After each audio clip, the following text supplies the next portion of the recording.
সুপ্রিয় দর্শকবৃন্দ, আসসালামু আলাইকুম। আজ আপনারা দেখতে পারবেন নারায়ণগঞ্জ জেলার রূপগঞ্জ থানার মুরাপাড়া গ্রামের জমিদার বাড়ি। এটি একটি ঐতিহ্যবাহী জমিদার বাড়ি। জমিদার বাড়ির সামনে এক বিশাল মাঠ রয়েছে। অনেক দর্শনার্থী এখানে ঘুরতে আসে, বেড়াতে আসে। আজকে ছুটির দিন, শুক্রবার, তাই দর্শনার্থীর ভিড় অনেক বেশি। সাধারণত 1947 সালে দেশ বিভাগের পরে জগদীশচন্দ্র তার পরিবার নিয়ে কলকাতায় পালিয়ে যায়। তারপর থেকে এই ভবনটি দীর্ঘদিন অবস্থায় পরিত্যক্ত ছিল। তারপর 1953 সালে পাকিস্তান সরকার এটিকে গ্রহণ করে।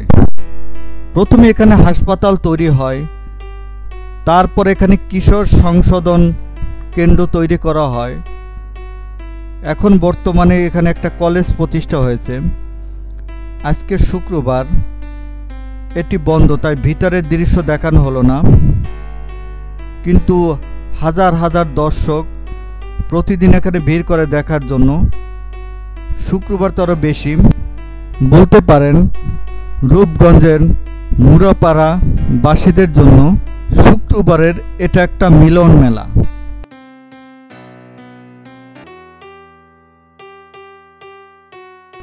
প্রাসাদের সামনে বিশাল এক খেলার মাঠ রয়েছে। এই খেলার মাঠে জমিদার সৈন্যদের প্রশিক্ষণ দেওয়া হতো। আর এই যে আম গাছগুলো দেখতে পাচ্ছেন জনশ্রুতি আছে, এই আম গাছ 150 বছর আগের পুরানো। প্রাসাদের সামনে একটি পুকুর রয়েছে। প্রতি বছর এই পুকুরে একটি করে মানুষ খায়। এটা মিথ্যা নয়। আমি যে শুক্রবার এই যে ভিডিওটা করেছি, সেদিনই একটা মানুষ মারা গেছে। লোকটা 7টি ওপার গেছে, ওপার থেকে ফেরার পথে মাঝখান থেকে নিচের দিকে টেনে নিয়েছে। পরে ডুবুরে এসে লাশটা উদ্ধার করেছে। কি অলৌকিক ক্ষমতা আছে জানি না, কিন্তু প্রতি বছর একটা করে মানুষ খেয়ে ফেলে এই পুকুর।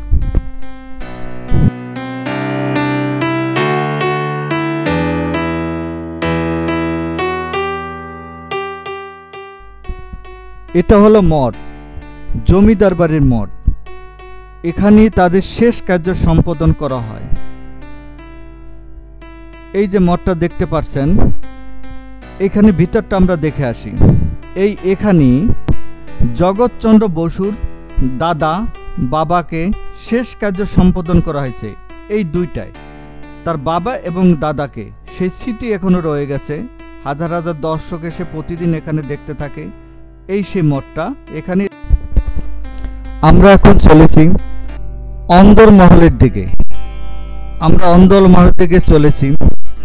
এই যে দরজাগুলো দেখতে পাচ্ছেন, এগুলো অন্দর মহলের এক একটা দরজা ছিল। এখন কাঠ দিয়ে সরকার আটকে রেখেছে। এখানে পরিত্যক্ত ভবন এটা। এখন আর এখানে মানুষ যেতে পারে না, ভিতরে যেতে পারে না। বাহির থেকে আমরা যতটুকু ভিডিও করতে পেরেছি, এটা হচ্ছে পরিত্যক্ত ভবন।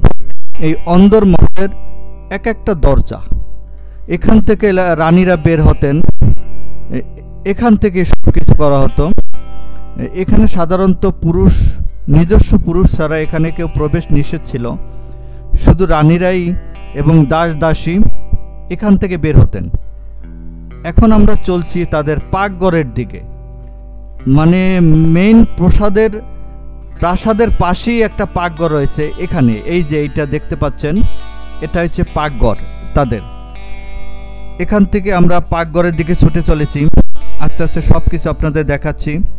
এই পাকঘরের দিকে যাচ্ছি আমরা। এটা অন্দর মহলের অংশ। প্রত্যেকটা কক্ষে এক একটা করে দরজা আছে। এখন সরকার আটকে রেখেছে। মানে একটা কক্ষের সাথে একটা কক্ষের সম্পর্ক নাই। একটা কক্ষ থেকে আলাদাভাবে বের হওয়া যেতে, এমন করে কারুকার্য কাজ করে এই ভবনটা তৈরি করা হয়েছে। এটা দোতলাও রয়েছে। এই দোতলা থেকে নামার সিঁড়িও আছে। সিঁড়িটা হয়তো এখন নাই।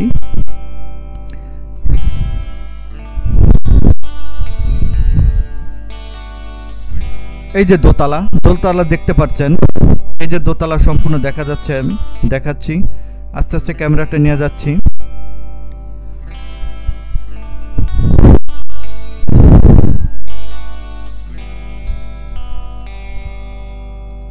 এটাও একটা কক্ষর দিকে, মানে এটা গোপন, এটাও একটা দরজা ছিল। এটা কি সম্ভবত আমার ঠিক জানা নাই, এটা আমি জানতে পারিনি এটা কিসের দরজা ছিল।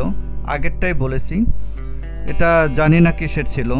যতটুকু জেনেছি আমি এই ভবনটা সম্পর্কে বিস্তারিত আলোচনা করেছি, আমি ভবনটা ঘুরে ঘুরে আমি দেখেছি, তথ্য সংগ্রহ করার জন্য চেষ্টা করেছি। এটা হচ্ছে রানীদের পাকঘর। মেইন ভবনের পাশে এই যে পাকঘর, এই যে দেখেন কয়েকটা ঘর আছে এখানে। এখানে একসময় ডাইনিং টেবিল ছিল, জমিদাররা ভোজন করতেন, সে ঘরটা সম্পূর্ণ আলাদা। জমিদার অংশে সাধারণত পাকঘরটা, ডাইনিং রুমটা সম্পূর্ণ আলাদা ছিলেন, এখন পরিত্যক্ত অবস্থা আছে। এই ঘরগুলো আমি দেখাচ্ছি ঘুরে ঘুরে, ভিতরেরটা দেখাবো এখন।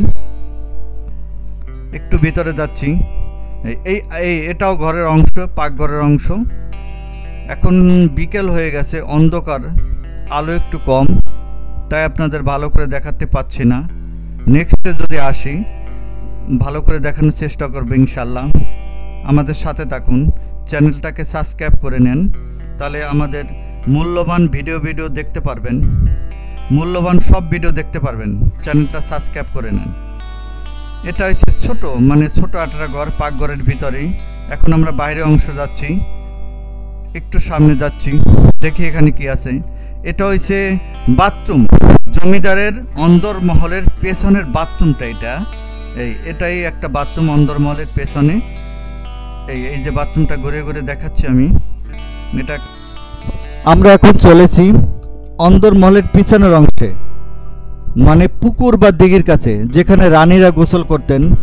এই যে পিছন থেকে আমরা চলেছি, এইখানে এই যে একটা বিশাল দিঘি, পুকুর যাই বলতে পারেন, এখন কচুরিপানায় ভরা, তাই ভালো করে দেখাতে পাচ্ছি না। এখানে যে সিঁড়ি ঘাটলা সব কিছু আছে, এখন আষাঢ় মাস, তাই সব কিছু দেখা যাচ্ছে না। এই পুকুরটা আমি জুম করে দেখাচ্ছি। এটা একটা বড় দিঘি, রানীরা এখানে গোসল করতেন।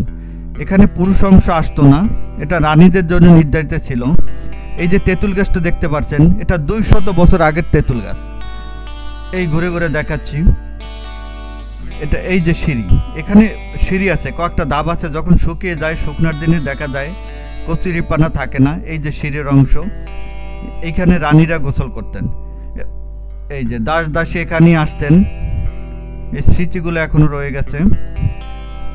পুকুরটা ভালো করে দেখাও। হ্যাঁ, এখানে রানীরা গোসল করতেন, এই সুন্দর করে দেখানো হলো। চারপাশে প্যান করা হবে এখন। এই যে পুকুরটা দেখেন, পুকুর দিকে যাই বলেন, বলতে পারেন এটা বিশাল বড়। জমিদারের তো বিশাল কারবার, এলাহি কারবার। এখানে বাউন্ডারি ছিল একসময়। আমরা যাচ্ছি জমিদারের জলসাগরের দিকে, মূল প্রাসাদের অদূরে জলসাগরটা, এটা জমিদারের জলসাগর ছিলেন। এখানে বিশাল বড়, বাইজিরা অবস্থান করতেন এখানে। প্রতি রাতে আসর বসত, বাইজিদের নৃত্য হতো এখানে। এটা জলসাগর। এই বিশাল একটা রুম আছে, একটু পরে দেখাবো। জলসাগরের ভিতরটা অংশ দেখাবো, আগে বাইরের অংশ দেখে নিই। এটা জমিদারের জলসাগর, এখানে বাইজিরা বসবাস করতো। আর ভিতরের রুমে এখানে প্রতি সন্ধ্যায় জলসা হতো। জমিদার তো বিশাল কারবার, এলাহি কারবার। ভিতরটা দেখাচ্ছে, আস্তে আস্তে যাচ্ছি, জলসাগরের দিকে যাচ্ছি।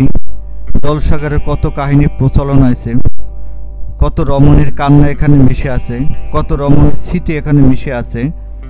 বাইজিদের জীবনটা নির্মম ছিল জমিদার আমলে, আমরা সবাই জেনে থাকি। বাইজিদের বিভিন্ন এলাকা থেকে, বিভিন্ন দেশ থেকে তাদেরকে হায়ার করা হতো, এদেরকে বায়না করে আনা হতো। মাসের পর মাস এই জলসাগরে থাকতেন। এই যে জলসাগর, এটাই এই এই ঘরটাই তাদের আসর বসত এখানেই। এখানে এখন পরিত্যক্ত অবস্থায় রয়ে গেছে। এখানেই এই ঘরটাই জলসা হতো সাধারণত, বিশাল বড়। ভিতরের অংশ যাচ্ছি, এখানে জলসাগরে এখানে সব খারাপ কাজ হতো, আমরা তো অনেকে কিছু জানি না। এই যে এই ঘরেরগুলোতে বাইজিরা বসবাস করতেন। জলসাগরের কান্না, বাইজিদের কান্না এখানে মিশে আছে। সুখ দুঃখ স্মৃতি এখানে জর্জরিত বাইজিদের। তাদের জীবনটা ছিল নির্মম, ব্যক্তিগত জীবন বলে কোনো জীবন ছিল না।